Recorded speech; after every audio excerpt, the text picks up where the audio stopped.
male and female, two different genders, two distinct physical beings, two different physical bodies, but together are the one Adam. Now, how does this reflect God? I'm going to show you systematically. So in creating man, plural, God was showing that the creator is plural. Like Adam is more than one person, two different genders, two different physical beings, two different physical bodies, but have the same nature, and therefore they're one Adam. The God who made them is also more than one person, distinct persons that have the same nature, and because of the same nature, they're one God, but not one person. So what makes male and female the one Adam? Right here. So the Lord God formed from the earth every wild animal and every bird of the sky, and brought them to the man to see what he would call them. Now at this time, there is no Eve. But now watch though. For whatever the man named the living creature, so was its name.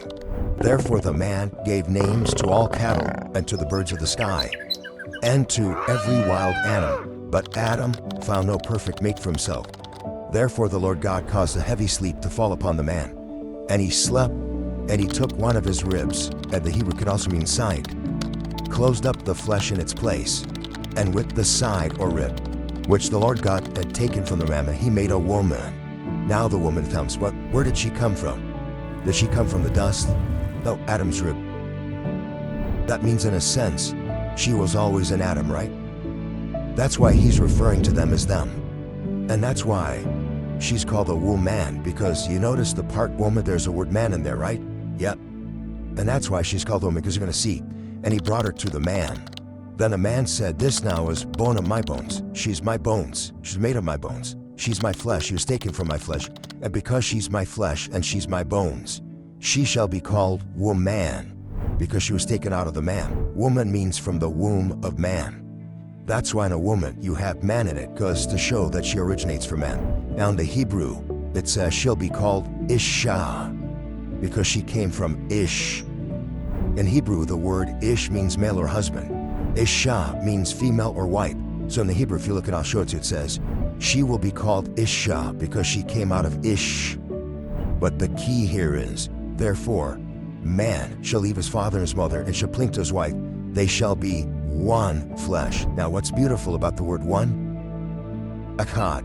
That's the same word used in the Shema, Shema Yisrael, Yahuwah Eloheinu, Yahuwah Echad. They are basar echad. So when God says, let us make man in our image, now you see the connection. The one man, the one flesh, basar echad, is more than one person.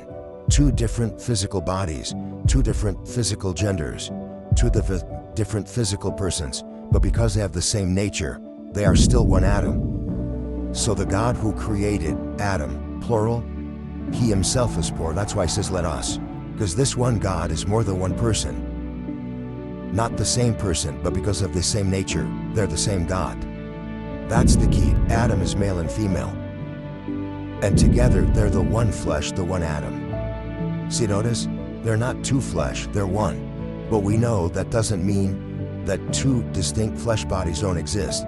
Eve has her own flesh, and she has her own unique characteristics and different body parts. Man has his own flesh and his own body parts, which is why you know that's a man, not a woman. But because one originates from the other, and together they complete each other, even though they're two, you consider them one. That's the teaching of the Trinity.